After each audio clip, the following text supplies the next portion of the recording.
I think it was Mahatma Gandhi who first said, first they laugh at you, then they ignore you, then they fight you, then you win. And so then we look around and see all these things happening that are happening today that had anybody told us 20 years ago they were going to be happening today, we would have laughed at them, ignored them, scorned them, not for a second imagining any single one of them ever had a chance to come to fruition. I'm thinking, for example, let's start at 9/11, for example. And what if while the president was on that smoking pile of rubble, somebody stood up and said, Mr. Bush, in less than 20 years, I predict we're going to have several members of Congress wearing Islamic garb and openly sympathizing with the people who did 9/11.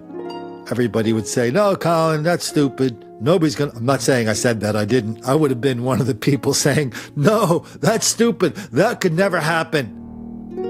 And yet it did. What about the latest advancements in abortion? 20 years ago, somebody said, I predict instead of outlawing abortion, what we're going to do is increase abortion by letting women have abortions at the moment of birth if they find giving that birth is inconvenient to them for any reason. Would anybody have said, yeah, I see that in the future? Basically nobody. How about this prediction? How about this one that's happening today, 20 years ago? I predict women, boys who pretend to be girls are going to dominate women's sports in wrestling, boxing, track and field, weightlifting, and soccer, and other places. Rugby, long list.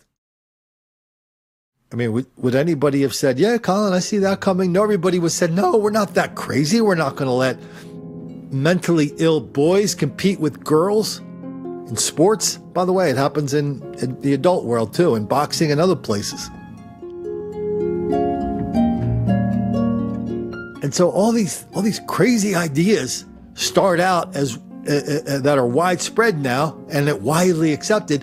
They start out with one place, one time, one moment in time,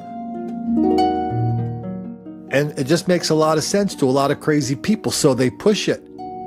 Flash forward up to yesterday in Sacramento, California, a woman who's known up there for being one of the Black Lives Matter organizers. They're all pissed off because cops shot a guy named Stephen Clark, apparently for no reason whatsoever, other than he was advancing on them with something in his hand in the dark.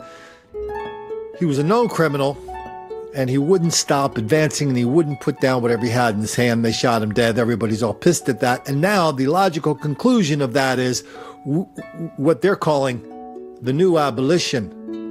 We have to get rid of cops because people in the community can take care of ourselves. Sounds stupid, right? Sounds like nobody would ever go for that. Yeah, well, give it a listen. So I think it's good. I consider myself an abolitionist, so I don't think that we need the police. I think that the community can do very well protecting itself.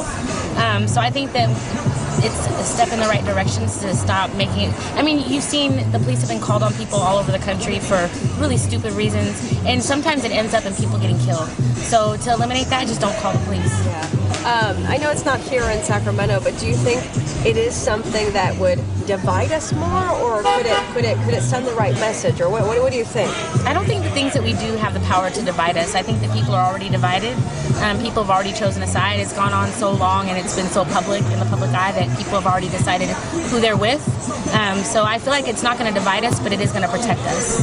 And lastly, just when it comes to emergency calls, though, could it be dangerous if someone doesn't call? Like, what if they sincerely need help and, in this situation where maybe police can help them? Well, I think as a community, we need to build a structure and put it in place so that it replaces the police, and do this in a way that doesn't emulate what we currently have, because the way that it's happening now doesn't work. So I really believe that, there could be situations where somebody actually needs help, but if it's medical attention, then you call an ambulance. If I've had my car broken into, call the police, they didn't do anything. It's always after the fact. Sometimes they're rude. So it's just, I really feel like we just don't need them, but we definitely do need things in place so that we can rely on each other instead when situations arise. And this all stems from what? A distrust, a disconnect? What is this stemming from? I mean, there's a long history of the police and what they're meant to do, and they're doing what they're supposed to. So yeah, there's distrust, there's also anxiety, there's fear. I mean, they're killing us in the street. So, and it happens regularly here in Sacramento. So there's fear. Sounds like nobody would ever do something like that, right? Well, guess what? They're already doing a form of it in Cleveland and lots of other places around the country. In this town in Cleveland, they call them the interrupters. Let's see what the interrupters are up to. A man considered armed and dangerous by LMPD is arrested for allegedly strangling a woman and raping her. But that's only part of the story. Thanks for joining us at 6. Turns out the suspect was getting paid with taxpayer dollars to actually stop violence. He was one of the city's so-called interrupters, part of the Office of Safe and Healthy Neighborhoods, which had recently increased its staff to 40 people. Natalia and Martinez we're looking into this for us today, and she joins us now live to break down this exclusive investigation. We've been working on a story about the interrupter program, which now has a budget of $1.7 million. And just last week, Louisville's Mayor Greg Fisher gave a press conference trying to save it from cuts with a tax increase. But officers tell me this latest arrest proves the program should be axed. They're called interrupters, men and women with criminal records, part of a 40-person staff hired through the city to prevent or interrupt crime. But some don't buy it. There's a significant question about what it is that this group exactly does, and I don't think there's any faith in the rank and file officers that they are effective. Interrupters are part of the Cure Violence program. They don't answer to or even communicate with LMPD. In fact, officers told us they don't even know who they are, except for this guy, Dwight Taylor, arrested Friday, tracked down at one of the Cure Violence sites after a woman said he punched her, strangled her, then raped her. Police making note of the markings on her face and neck. Turns out Taylor was an interrupter with a $33,000 taxpayer-funded salary. The head of the program, Rashad Abdur-Rahman, told me the allegations are very serious and they've since fired Taylor. But he still defends the program.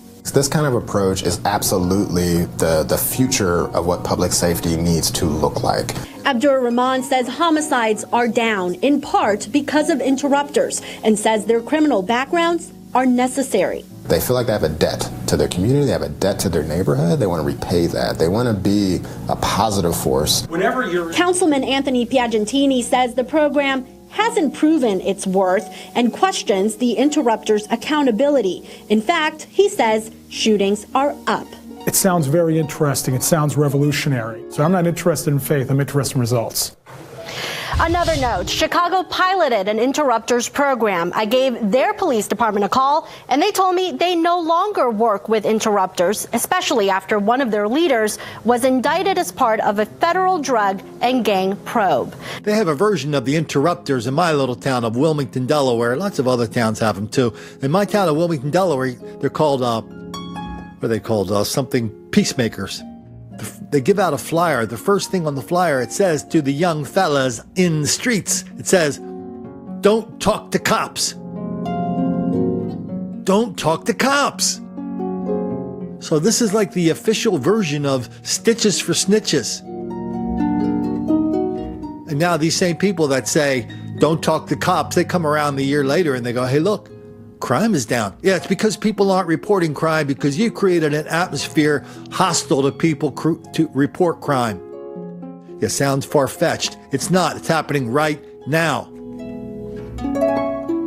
And so not just, by the way, lots of places have had this trouble with the interrupters, not just Chicago. In Baltimore, same deal. You hire people from the hood to discourage crime. They turn out to be the biggest criminals of all. Surprise! In the meantime, what we have left is an enormous level of black criminality and violence, wildly out of proportion, who's going to interrupt this? My kids go up and down that street too. Police say Carolyn Tiger had been in a minor crash on Meadowview Drive.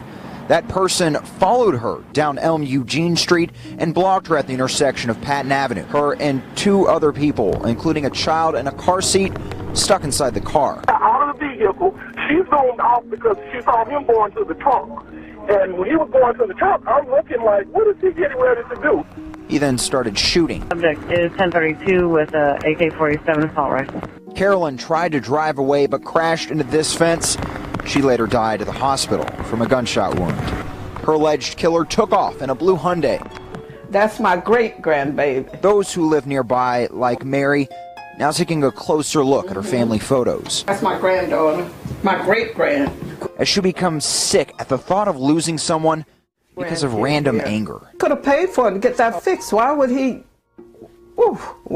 shoot her because of a minor accident? Friends are remembering the life of Mohammed Sharif, a UTC student who was shot and killed while trying to sell an Xbox One outside the River City North apartments in the Hickson area. And this happened on Tuesday afternoon, and our Casey Freeman is live from the Chattanooga Police Department with more. Casey?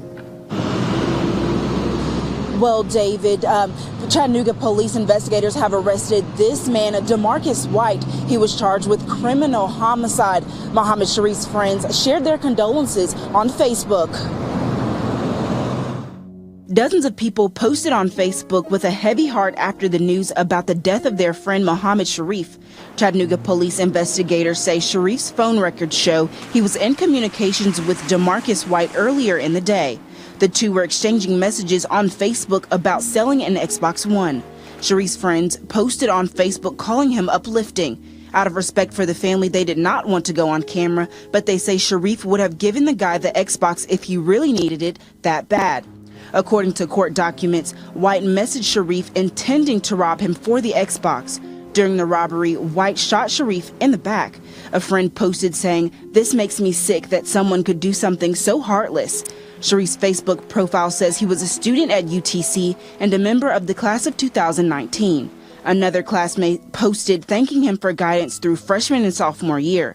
They call Sharif a kind, good-hearted man who could lighten any dark room.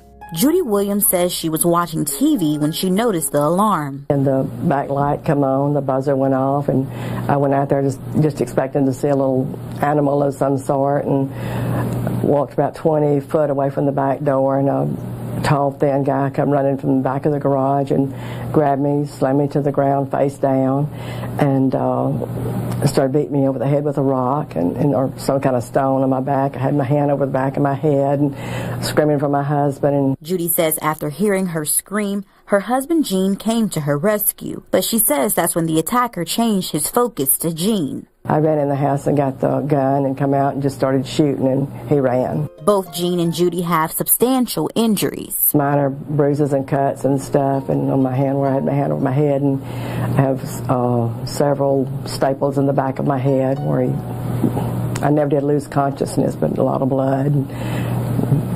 My husband lost an eye. All during the discussion of the interrupters or the abolitionists, all during that discussion, underneath the discussion, and not one reporter will sit there and ask about it, is this what they think is to be a plain fact. Black people are relentless victims of relentless white racism all the time, everywhere. That explains everything, especially why cops are always arresting, trying, convicting, sending to prison, letting out, and putting back in prison right away. That's why that happens to black people wildly out of proportion. White racism. Please, sir, I want some more. Nobody will ask about that. Nobody will confront them with this enormous level of cognitive dissonance. You're saying black people are victims, yet we have black crime where black people are victimizers. Wildly out of proportion. There's no conflict there. Apparently not. Or apparently talking about this enormous level of cognitive dissonance that lets black people going around saying we are the relentless victims of white racism even as we commit all this violence against white people. Nobody wants to bring that up because that will absolutely make the black kids angry.